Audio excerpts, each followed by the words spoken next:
आज हम बात करते हैं सरफेसी एक्ट के बारे में कि अगर किसी बैंक से किसी ने लोन लिया हो और अगर लोन वो एनपीए हो गया हो और उसके बाद में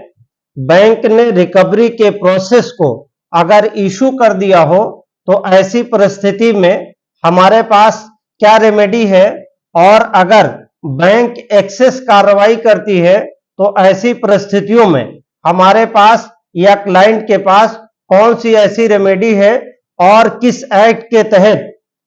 हम कोर्ट में जाएंगे और किस कोर्ट में जाएंगे, इस पे हमें जिक्र करना है और इस पे आज हम डिस्कस करेंगे। तो सबसे पहले कि बैंक जो लोन देती है उसके बारे में समझना है कि बैंक जो हमें लोन देती है वो किसी एसेट के बदले में देती है, यानी कोई एसेट जब हम गारंटी के रूप में बैंक में रखते हैं तो बैंक हमें किसी एसेट के बदले में हमें लोन देती है या लोन प्रोवाइड करती है। तो ऐसी स्थिति में जब कभी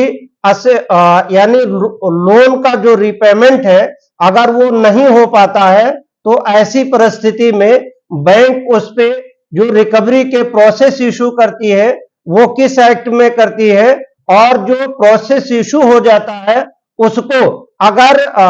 लोन लेने वाला चैलेंज करना चाहता है तो कब और कहां और किन परिस्थितियों में चैलेंज कर सकता है। तो आज हम डिस्कस करेंगे डेब्ट रिकवरी ट्रिब्यूनल की, और वो सूट नहीं फाइल हो सकता है। यानी बहुत सारे लोग ये देखा हूं कि डेब्ट रिकवरी ट्रिब्यूनल या बैंक के मैटर्स में सूट फाइल कर देते हैं, यानी सिविल सूट फाइल करते हैं और सूट इंजंक्शन की प्रेयर करते हैं या किसी और डिक्लेरेशन वगैरह की प्रेयर करते हैं या नॉट इंटरफेरेंस वगैरह की प्रेयर करते हैं। तो ये सूट जो सिविल कोर्ट में फाइलिंग होती है वो एक्चुअली मेंटेनेबल नहीं है। वो मेंटेनेबिलिटी के आधार पे जब अपोजिट पार्टी से 711 की एप्लीकेशन आती है तो अल्टीमेटली वो एप्लीकेशन खारिज हो जाती है, यानी वो एप्लीकेशन मेंटेनेबल नहीं है। तो जब भी कोई भी डिस्प्यूट बैंक से रिलेटेड होगा तो बैंक के डिस्प्यूट से रिलेशन बैंक का जब कोई डिस्प्यूट होगा किसी मसले पे तो उसके लिए स्पेशल एक्ट है, क्योंकि सिविल कोर्ट में जो केस फाइल होते हैं वो उसमें लंबे लंबे दिनों तक चलते हैं। तो गवर्नमेंट ऑफ इंडिया ने एक एक्ट बनाया है, तो उस एक्ट को इन शॉर्ट में सरफेसी एक्ट कहते हैं, यानी securitisation and reconstruction of financial asset and enforcement of security interest act 2002। इससे पहले 83 का वो एक्ट था जिसके तहत डीआरटी और एडीआरटी चलते थे। यानी जब भी मसला बैंक से रिलेटेड या लोन को लेकर के होगा तो वो केस की जहां पे फाइलिंग होगी, सबसे पहले हमें यह समझना है कि जहां पे बैंक की वसूली का मैटर होगा वो बैंक के वसूली के मैटर्स में हमें केस फाइल करना है, यानी डीआरटी में केस फाइल होगा, डेब्ट रिकवरी ट्रिब्यूनल में वो केस फाइल होगा। तो डेब्ट रिकवरी ट्रिब्यूनल में किन परिस्थितियों में फाइल होगा और किस प्रोसेस से चलेगा, तो सबसे पहले बैंक जो करता है वो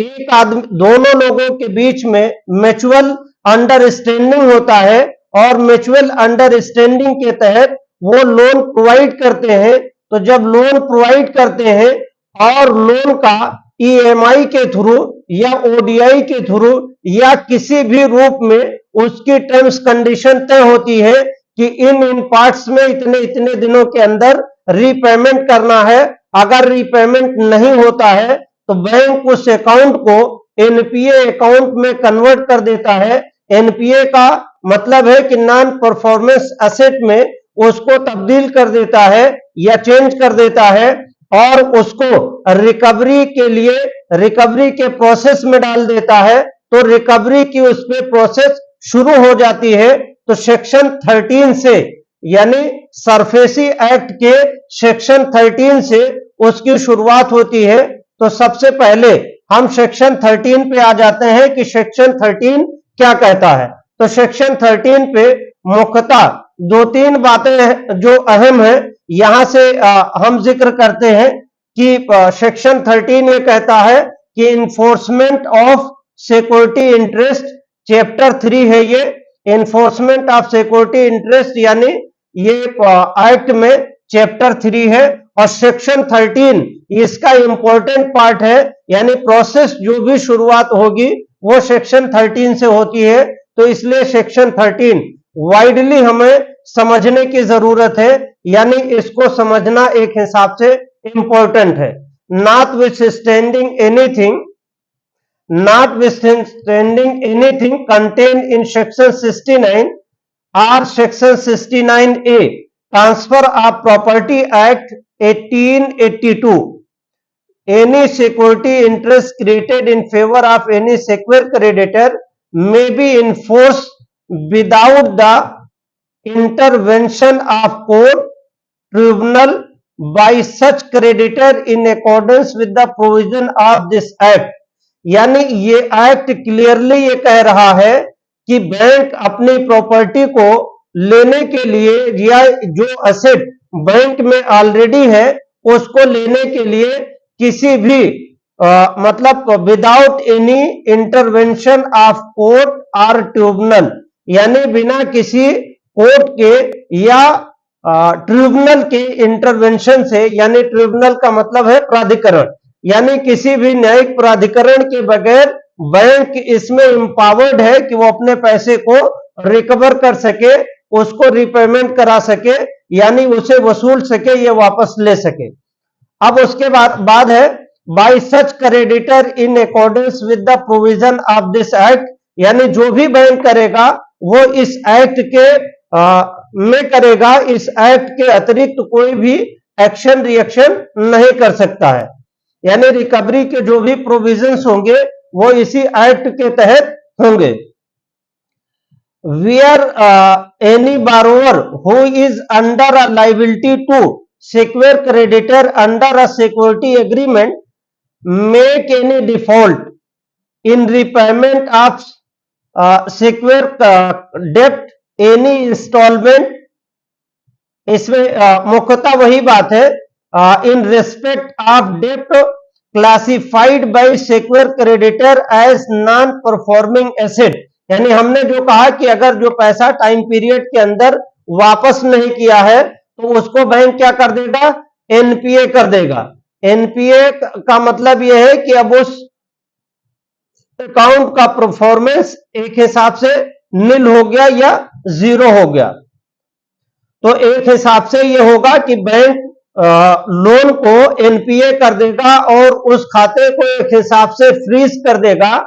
यानी वो नॉन परफॉर्मेंस एसेट हो जाएगा जो लोन है। उसके बाद then the secure creditor may require borrower by notice in writing discharge in full his liabilities to secure creditor with in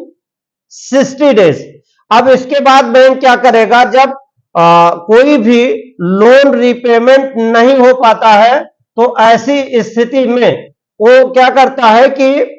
loan repayment न होने की वजह से वो बैंक एक नोटिस देगा 60 डेज की फुल लायबिलिटीज के लिए अपने कस्टमर को जिसने लोन ले रखा है या कोई मॉर्गेज करने वाला उसका विटनेस है, तो उन लोगों को बैंक नोटिस देगा कितने दिनों के लिए, 60 डेज का टाइम देते हुए कि सच एंड सच लायबिलिटी आपके ऊपर है, ये डिपॉजिट कर दीजिए, अन्यथा की दशा में अकॉर्डेंस विथ लॉ जो है उसकी रिकवरी होगी, या जो प्रॉपर्टी यहां पे मॉर्गेज है उस प्रॉपर्टी पे एक्शन कर करके ऑक्शन कर करके पैसा रिकवर कर लेंगे, ये प्रोसेस होता है। तो कितने दिन में है, then the secure creditor may require borrower by notice in writing to discharge in his full liabilities to the secure creditor within 60 days, यानी 60 दिनों के अंदर बैंक क्या करेगा, नोटिस देगा 60 डेज की नोटिस देगा कि लाइबिलिटी जो है वो जमा कर दीजिए, और अगर 60 डेज के अंदर लाइबिलिटीज नहीं जमा करते हैं देन आगे देखते हैं। From the date of notice failing which secure creditor shall entitled to exercise all or any right under subsection 4, यानी अगर नोटिस पीरियड के बीच में वो पैसा डिपॉजिट नहीं करते हैं तो सब सेक्शन 4 के तहत वो बैंक कार्रवाई करेगा। अभी हम सब सेक्शन 4 के ऊपर आते हैं, पहले 3 देखते हैं।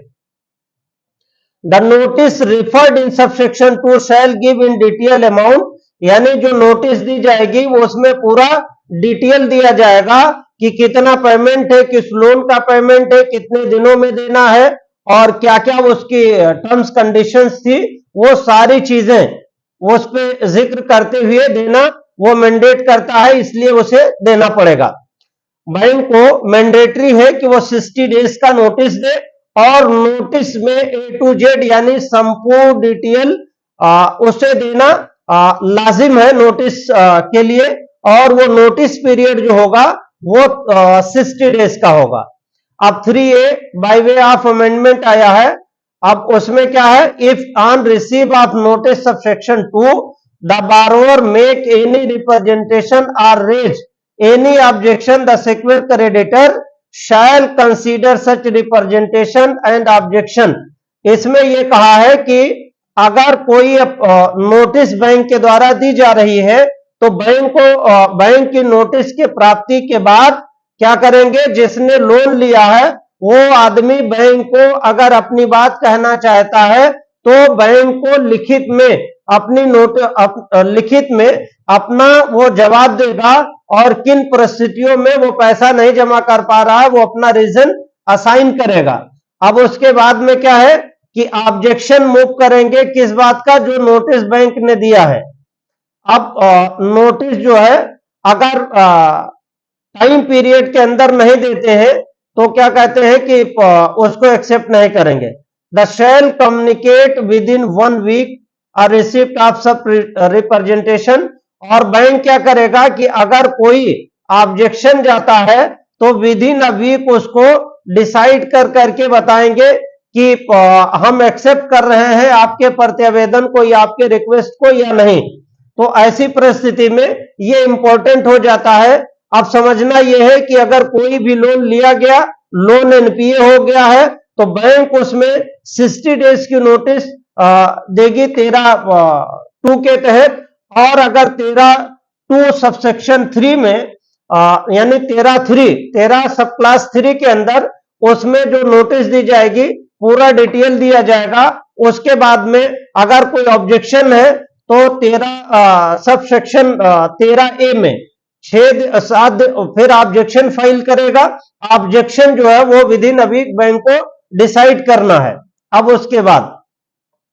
प्रोवाइडेड में यह कहा जाता है कि provided that the reason so communicated likely to access secure creditor at the stage of communication the reason shall not confer any right upon the borrower to refer an application to the डेब्ट recovery tribunal under section 17 or the court of district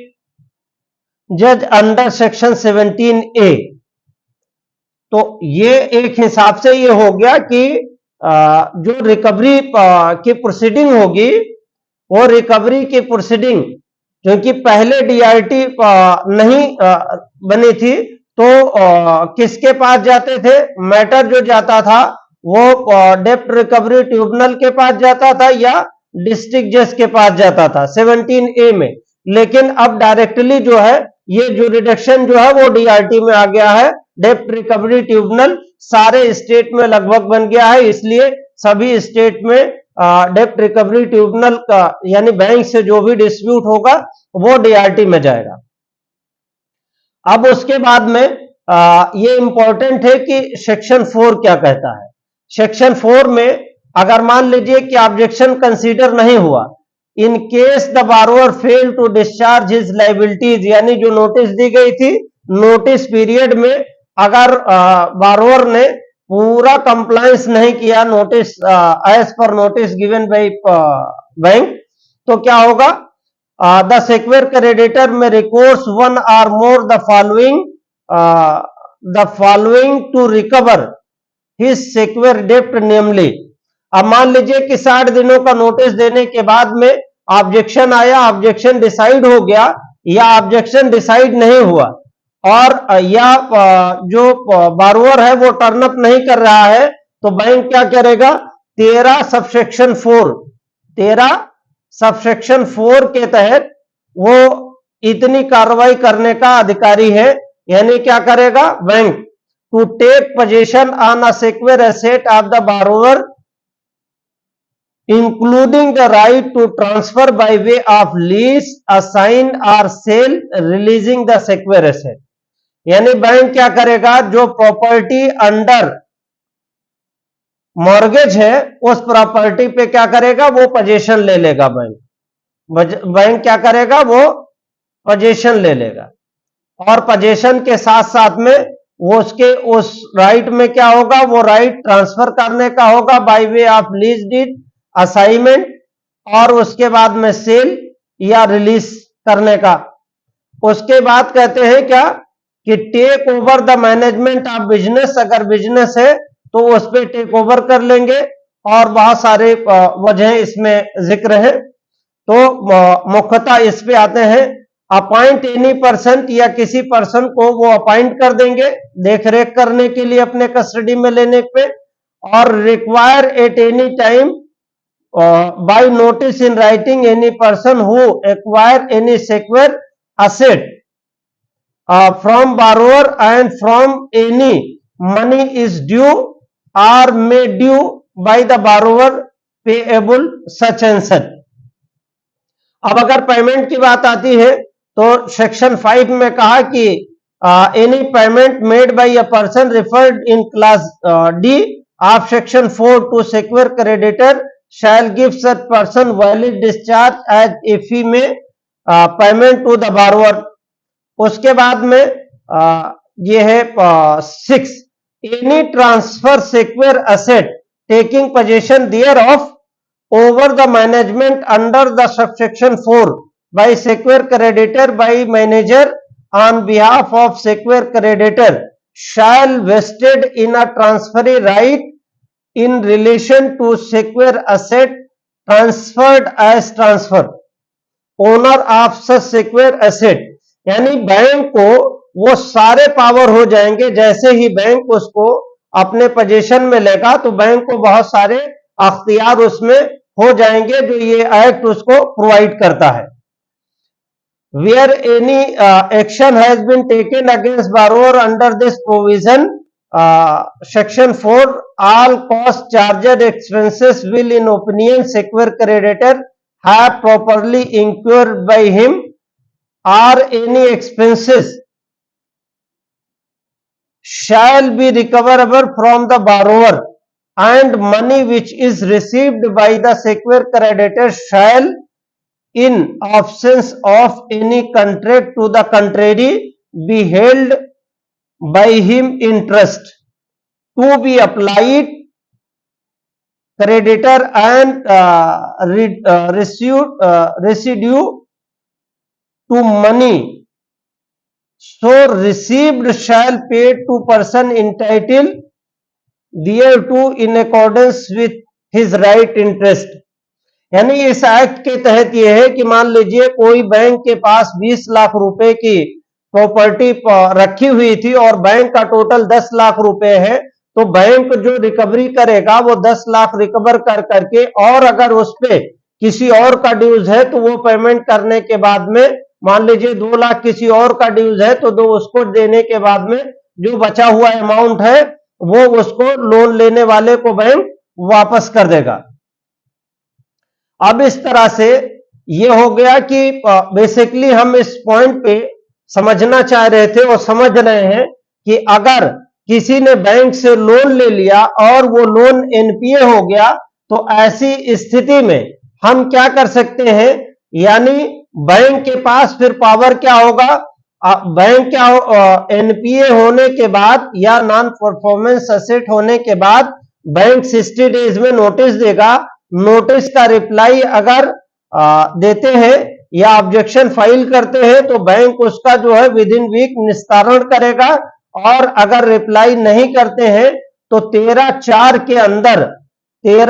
के अंदर bank उसका physical position ले लेगा या symbolic position ले लेगा, और उसके तहत उसको तमाम सारे राइट्स मिल जाएंगे, इंक्लूडिंग सेल करने का, ट्रांसफर करने का और किसी को लीज पे देने का। सारी राइट बैंक के पास एक हिसाब से उसमें हो जाएगी। तो ये एक्चुअली हम बात का मतलब यहां पे पहुंचे कि बैंक अपना पैसा रिकवर करने के लिए जैसे ही कोई अमाउंट एनपीए हो जाता है, नॉन परफॉर्मेंस एसेट, तो ऐसी स्थिति में बैंक 60 डेज का नोटिस देगा। नोटिस का अगर ऑब्जेक्शन फाइल होता है तो 7 दिनों के अंदर यानी विद इन वीक बैंक उसको डिसाइड कर देगा, और अगर ऑब्जेक्शन नहीं फाइल होता है तो सेक्शन 13 सब क्लास 4 के तहत बैंक को बहुत सारे राइट्स उस प्रॉपर्टी पे हो जाएंगे, इंक्लूडिंग ट्रांसफर करने का, लीज करने का और असाइन करने का। अब देखिए हम एक केस पे जिक्र करते हैं। ये केस है एमएस सेठ जनरल स्टोर प्रोप्राइटर। इसी केस पे हम डिस्कस करेंगे मुख्यतः। इसमें क्या हुआ कि एक लोन लिया, मतलब एक ओडीआई बिजनेस के तहत ओडीआई ली गई थी, यानी ओवरड्राफ्ट लिमिट है तो वो ली गई थी, और वो अकाउंट कायदे से चलता रहा। बीच में एक पारिवारिक डिस्प्यूट होने की वजह से 2022 में इस अकाउंट में पैसे जमा होना बंद हो गए, थोड़े थोड़े हो रहे थे, यानी जो पैसा जितना रिक्वायर था वो नहीं जमा हुआ। बैंक ने क्या किया, उसको एनपीए डिक्लेयर किया, जबकि उसका एनपीए डिक्लेयर करना गलत है, इसीलिए इसमें केस फाइल हुआ था। और रिस्पोंडेंट है वो बैंक ऑफ बड़ौदा। अच्छा, इसकी ड्राफ्टिंग में थोड़ी सी अलग तरीके से ड्राफ्टिंग होती है। यहां पे इंडेक्स होगा, मेमो ऑफ द पार्टीज होगी, memo of securitisation appeal oblique application होगा, यहां पे एफिडेविट होगी। हालांकि हम लोग रिट पिटीशन जब फाइल करते हैं तो एफिडेविट नीचे लगाते हैं, सबसे लास्ट में होता है। उसके बाद में यहाँ पे जो नोटिस इम्प्यून्ड है जिसको हमने चैलेंज किया वो है, और यहाँ पे सर्टिफिकेट, एनसीआर, एफआईआर जो और सारे डॉक्यूमेंट्स थे उसको को रिलेट करते हुए यहाँ पे लगा दिया गया। अब इस हिसाब से एक प्रोफार्मा भरना है कि डेट ऑफ फाइलिंग क्या है, डेट ऑफ रजिस्ट्रेशन क्या है, यहाँ पे सिक्योरिटाइजेशन और उसका ट्रिब्यूनल का नाम मेंशन कर देना है, और अपील किस में जाती है। देखिए अभी हम वहां पे एक्ट में अपील का जिक्र नहीं किए थे, तो हम कहां आ जा रहे हैं, ये सेक्शन 17 पे आ जा रहे हैं। सेक्शन 17 क्या कहता है, right to appeal any person including borrower aggrieved by any measures referred in section 4 section 13, यानी 13 सबसेक्शन 4 के तहत बैंक जो पोजीशन ले रहा है या बैंक जो अपनी राइट्स की बात कर रहा है, तो उसमें क्या होगा, जो बैंक ने उसको फिजिकल या सिंबॉलिक पोजीशन अगर लिया तो उसमें क्या होगा, वो 13(4) में लेगा, यानी सरफेसी एक्ट के सेक्शन 13 सब क्लास 4 में वो पोजीशन लेगा। अब अगर बैंक कोई एक्शन उस सेक्शन के तहत लेता है तो राइट टू अपील जो होगा वो एक तो कहां पे होगा, वो होगा डीआरटी पे, डीआरटी डेप्ट रिकवरी ट्रिब्यूनल। इसमें सीपीसी के तहत कोई भी सूट लाई नहीं करता है, ये सरफेसी एक्ट में स्पेशली मेंशन है। तो कोई भी मतलब नए लायर्स या नए बच्चे जो उनको मुकदमा अगर मिलता है रिकवरी से रिलेटेड, तो उनको एक बात गांठ बांध लेना है कि बैंक से रिकवरी के मामले में या लोन के डिस्प्यूट के मामले में या कोई असेट मॉर्गेज है उसके बारे में कोई भी सीपीसी के अंदर सूट नहीं फाइल करना है, वो सूट मेंटेनेबल नहीं है। अगर बैंक वहां पहुंचेगी, अगर फाइल भी कर देते हैं तो बैंक का ऑब्जेक्शन अगर 711 सीपीसी में फाइल होता है तो ऑटोमेटिकली वो फर्स्ट डेट या सेकंड डेट में उड़ जाएगा। इसलिए उसको वहां पे फाइल नहीं करना है अल्टीमेटली। अब उस पे क्या करते हैं कि राइट टू अपील जो होगी वो कहां पे होगी, डीआरटी पे होगी, और किसके तहत होगी कि any person agreed by the notice of bank, या जो बैंक ने पोजीशन लिया है under subsection 4 of section 13 by the secure creditor or his authorized officer under this chapter may make an application along with such fees as may prescribed by the debt recovery tribunal having jurisdiction in the matter within 45 days। यानी यहां पे limitation भी mention है,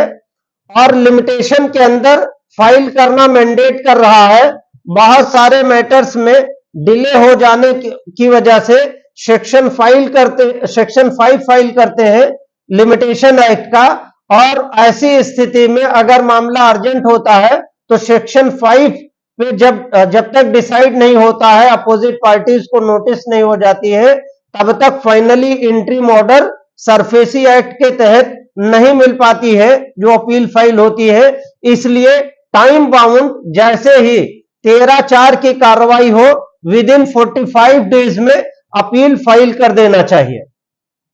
अच्छा, बहुत बार ऐसा होता है कि पेपर्स नहीं मिल पाते हैं, तो पेपर नहीं मिल पाता है तब भी आप अगर डिफेक्टिव फाइल कर देंगे, उसके बाद में उसमें बाय वे ऑफ एप्लीकेशन और सप्लीमेंट्री बहुत सी चीजें ऐड कर सकते हैं, तो ज्यादा उसमें डिले नहीं होगा। अब उसके बाद में ये एक्ट कह रहा है कि प्रोवाइड द डिफरेंस फीस में be prescribe for making the application by बारोवर and person other than the बारोवर। वैसे इसके रूल के हिसाब से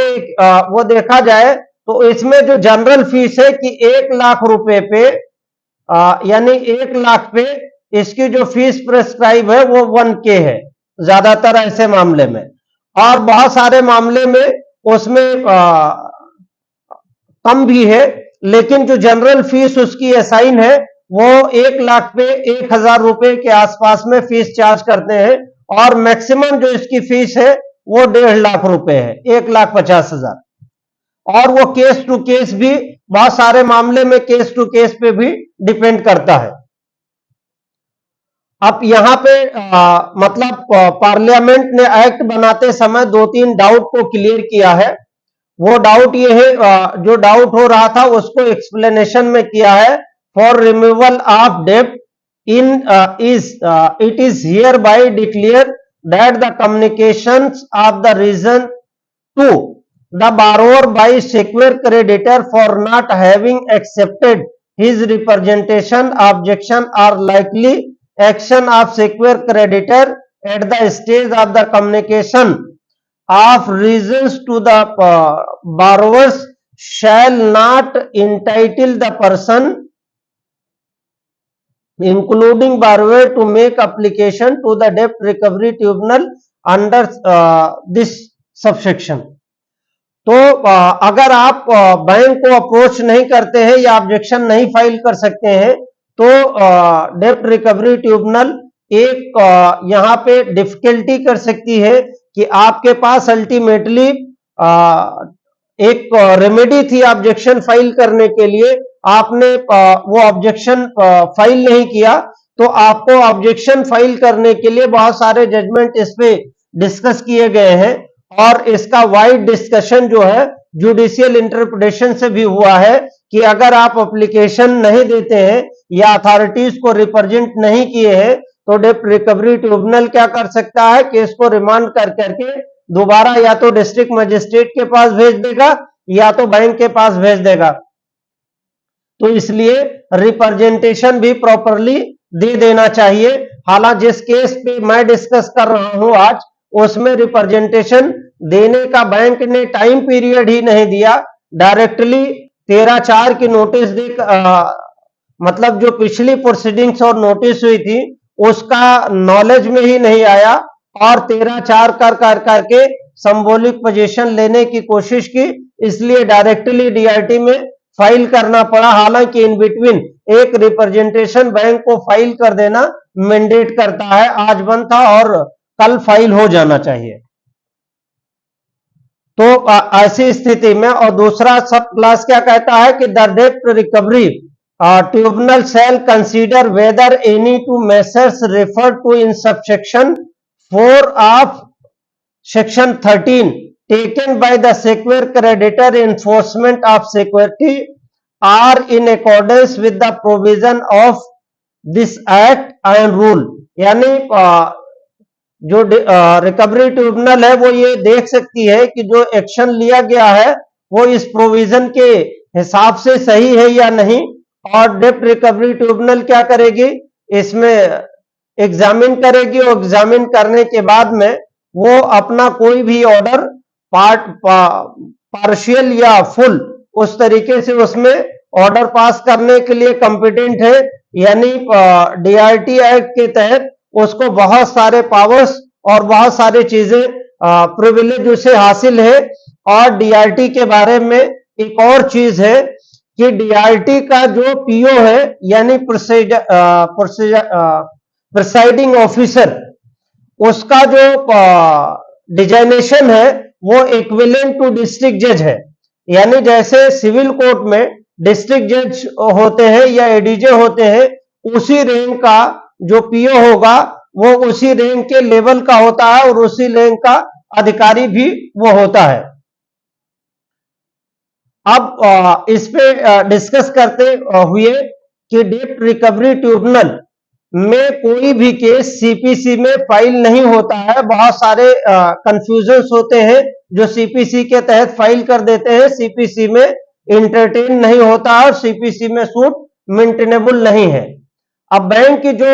रिकवरी नोटिस है, जो अपील फाइल होती है डीआरटी में, वो सेक्शन 17 ये देखते हैं, appeal under section 17(1) of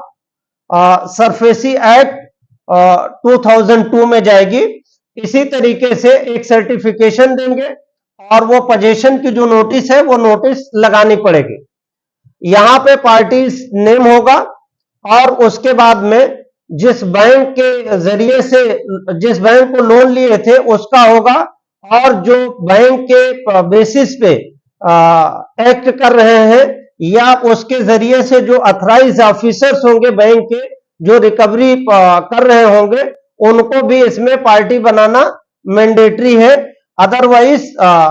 suit यानी आपकी अपील जो होगी वो मिस ज्वाइंडर ऑफ पार्टीज के बेस पे फर्स्ट डेट पे रिजेक्ट होने का या डिसमिस होने का डर रहता है, या कोर्ट ये कह दे कि ये प्रॉपर फॉर्मेट में नहीं है, इसको प्रॉपर पार्टी या फॉर्मेट बना करके फाइल करिए। इस हिसाब से ये अपील का जो प्रोफार्मा है उस पे अपील फाइल हो सकती है। और बेसिकली इस पे जो ग्राउंड्स होंगे वो थोड़ा सा मतलब आम पिटिशंस जो हम लोग लिखते हैं उससे थोड़ा सा डिफरेंट होता है। यानी पहले में जो डिटेल लिखी जाती है इस हिसाब से हाई कोर्ट में डिटेल नहीं लिखते हैं। हाई कोर्ट में तो पैराग्राफ और पैरावाइज लिखते हैं, यहां पे क्या है, पार्टिकुलर ऑफ अपीलांट लिखना है, उसके बाद में बी में एड्रेस अलग से लिखना है। तो यहाँ पे चूंकि सेम एड्रेस है एज मेंशन है, पार्टिकुलर ऑफ रिस्पोंडेंट लिखना है, बैंक का यहाँ पे पूरा डिटेल लिखना है, और अथराइज ऑफिसर जो सेकंड पार्टी है वो, और एड्रेस में एज अबव मेंशन ऊपर किया गया। ज्यूरिडिक्शन के बारे में ये लिखना है कि जहां पे ये घटना है या जहां पे रिकवरी की बात है वो एक हिसाब से इसी ट्रिब्यूनल के क्षेत्राधिकार में आता है। और लिमिटेशन पे लिखना है कि लिमिटेशन ऑलरेडी मतलब विद इन 45 डेज के अंदर है, जो एक्ट प्रोवाइड करता है वो उसके अंदर है। तो लिमिटेशन की भी एक क्लास इसमें लिखनी है। और पैराग्राफ 5 से इसमें फैक्ट का पूरा नरेशन करना है, यानी फैक्ट उसके क्या है। तो 1 से 4 तक डिटेल तो वैसे रहता है कॉमन, पैराग्राफ 5 से जो होता है उसमें डिटेल आपको मेंशन करना होगा, यानी उसकी डिटेलिंग करना मैंडेट करता है। अब पैरा 5 से पैरा 5(1), 5(2), 5(3) ऐसे कर करके आपको अपने पूरे फैक्ट को इसमें मेंशन करना है और जो एनेक्सर्स वगैरह लगाने हैं वो इसमें एनेक्सर्स लगा सकते हैं और फाइल कर सकते हैं। डिटेल ऑफ प्रॉपर्टी भी लिखना होगा और इस हिसाब से ये पूरी पिटीशन यहां तक आ गई। उसके बाद अब मुख्यतः इस पे आ जाते हैं कि हम इंटरिम प्रेयर क्या करते हैं। इंटरिम प्रेयर यहां पे आगे यानी पहले फाइनल प्रेयर भी होती है, फाइनल पहले इंटरिम पे आते हैं। इंटरिम प्रेयर ये है कि wherefore it is most respectfully prayed that this honourable court may kindly be graciously be please during pendency of the securitisation appeal application the applicant prays to issue the following interim orders। अब ये prayer number 1 हो गई और ये prayer number 2 है। The respondent are restrained from making possession over the property in question, और उसके बाद में the respondent their representative agent servant and authorise officer may kindly restrain from creating any third party interest in the property in question, यानी 13(4) के तहत कहीं इसको transfer भी न करें। उसके बाद में the respondent their representative agent servant authorise officers may kindly be restrain from any dealing selling property in question, यानी इस तरीके से पूरा प्रेयर मेंशन करना है। That any order or direction may kindly be passed, यानी ये तो एक जनरल है कि अगर ऑनरेबल कोर्ट वो ऊपर की जो प्रेयर्स है अगर उसको अलाउ ना करे तो उसके आधार पे दूसरी कोई रेमेडी जो ऑनरेबल कोर्ट या डीआईटी पीओ जो समझते हो कि इस केस को देखते हुए ये बेहतर है तो उस तरह के भी ऑर्डर इसमें पास कर सकते हैं। यानी that any order or directions may kindly be passed as this honorable tribunal deem fit and proper on the fact and circumstances of the case। अब उसके बाद में एक डिक्लेरेशन यहां देना है कि इस संबंध में कोई भी मैटर किसी भी कोर्ट में पेंडिंग नहीं है। उसके बाद में यहां पे बैंक ड्राफ्ट यानी कोर्ट फीस का डिटेल लिखना है, तो उसको मैंने अलग से ये क्योंकि अब वहां पे ऑनलाइन फाइलिंग होने लगी है तो ऑनलाइन भी कोर्ट फीस भी जमा होने के बहुत सारे प्रोसीजर वहां पे बन गए हैं, तो इस हिसाब से वहां पे ऑनलाइन कोर्ट फीस भी जमा कर सकते हैं, इसलिए अलग से पोस्टल ऑर्डर वगैरह लगाने की अब जरूरत नहीं पड़ती है। तो इस हिसाब से वहां पे कोर्ट फीस ऐसे वहां मतलब यूपीआई के थ्रू फाइल हो जा रहा है। अब ये हो गया इंडेक्स जो लिखा हुआ वो ऊपर इंडेक्स मेंशन है।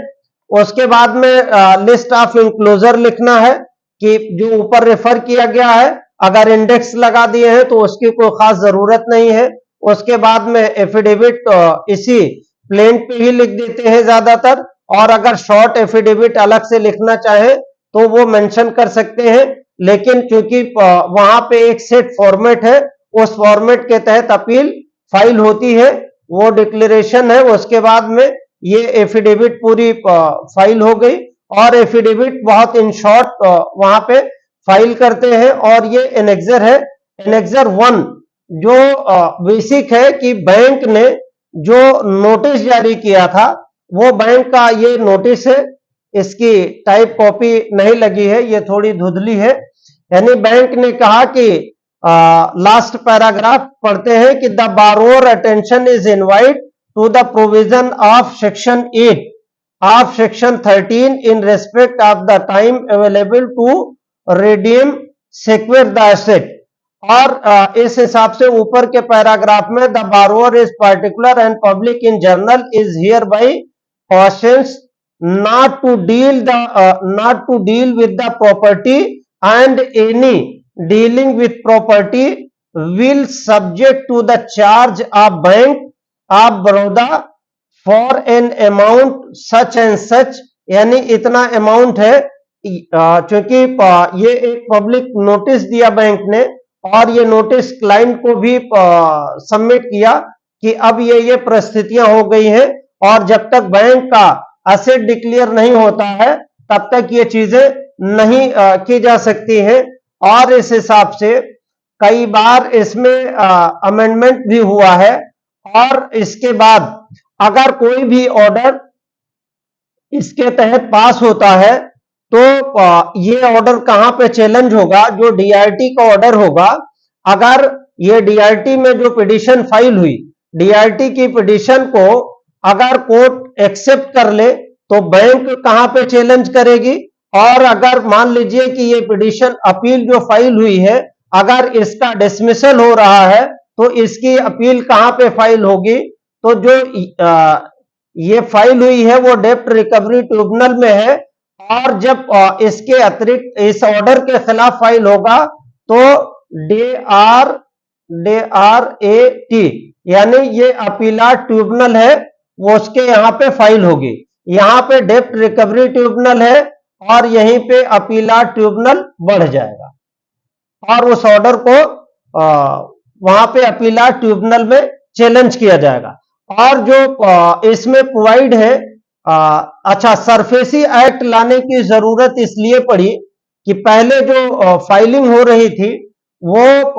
उसमें बहुत लिंगरिंग हो रही थी और लिंगरिंग प्रोसेस के तहत हो रहा था।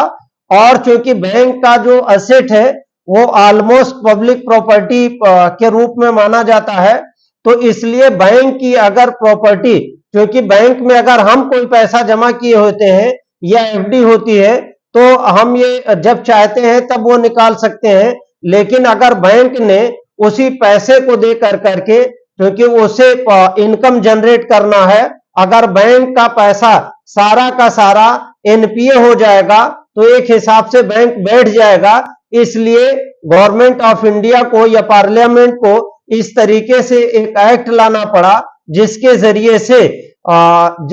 जल्द बैंक का पैसा अगर हो तो उसकी रिकवरी हो सके। और उसमें आसान प्रोविजन रखे गए और टाइम पीरियड के अंदर इसके डिस्पोजल की प्रक्रिया अपनाई गई है। हालांकि समय पीरियड इसमें भी एप्लीकेशन फाइल करने में और एप्लीकेशन के सुनवाई करने में वहां पे भी पेंडेंसी का स्कोप या पेंडेंसी ज्यादा है। जो प्रिस्क्राइब पीरियड है वो ज्यादातर केसों में पार हो जाता है, यानी उस बॉर्डर लाइन को क्रॉस कर जाता है। लेकिन बहुत सारे मामले में क्योंकि एक डेडलाइन दी गई है एक्ट में, उसके तहत बहुत सारे लोग हाई कोर्ट में चले जाते हैं और एक डायरेक्शन सीख कर लेते हैं, तो उस डायरेक्शन के तहत वो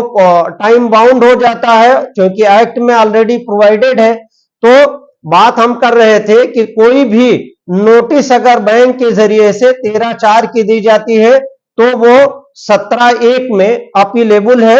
और वो अपील 45 डेज के अंदर में फाइल होनी चाहिए। और उसके बाद में अगर डीआरटी के जरिए से कोई ऑर्डर, फाइनल ऑर्डर पास किया जाता है तो वो ऑर्डर डेप्ट रिकवरी अपीलाट ट्रिब्यूनल यानी DRAT में विद इन 45 डेज में वो भी फाइलिंग होती है उसकी भी। और अगर DRAT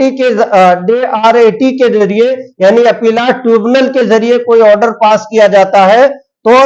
DRAT यानी अपीलाट ट्रिब्यूनल जो है वो एक कमीशन के बराबर में है, या वो उसमें ऑनरेबल रिटायर जजेस वगैरह को उसको चेयरपर्सन के तौर पे अपॉइंट किया जाता है। तो उस ऑर्डर को अगर कभी चैलेंज करने की जरूरत पड़ेगी तो डायरेक्टली वो हाई कोर्ट में अंडर चैलेंज होता है। इस हिसाब से आज हम ओवरव्यू कर रहे थे डीआरटी एक्ट में कि जब बैंक किसी प्रॉपर्टी को एनपीए घोषित कर देता है, एनपीए घोषित करने के बाद वो सेक्शन 13 के तहत 60 डेज का नोटिस देता है। नोटिस का रिप्लाई फाइल करने के बाद या ऑब्जेक्शन फाइल करने के बाद विद इन 7 डेज में बैंक को ऑब्जेक्शन को डिसाइड करना है। और बैंक ऑब्जेक्शन डिसाइड अगर कर देता है तो उस ऑब्जेक्शन के खिलाफ आप डीआरटी में जा सकते हैं, और अगर नहीं भी डिसाइड करता है तो भी आप डीआरटी में अपील फाइल कर सकते हैं और जो लीगल रेमेडी है उसे सीख कर सकते हैं। उम्मीद है कि आज का वीडियो इंफॉर्मेटिव हो। और हम बात कर रहे थे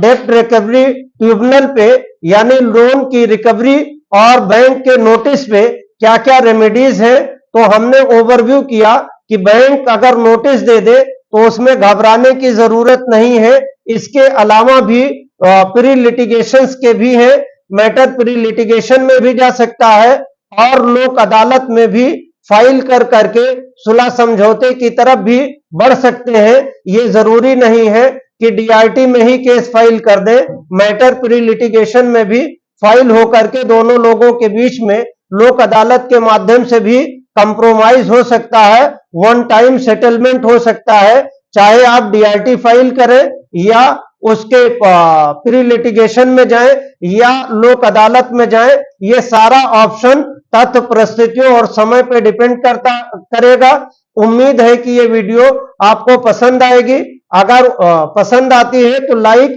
शेयर एंड सब्सक्राइब करें। शुक्रिया, थैंक यू।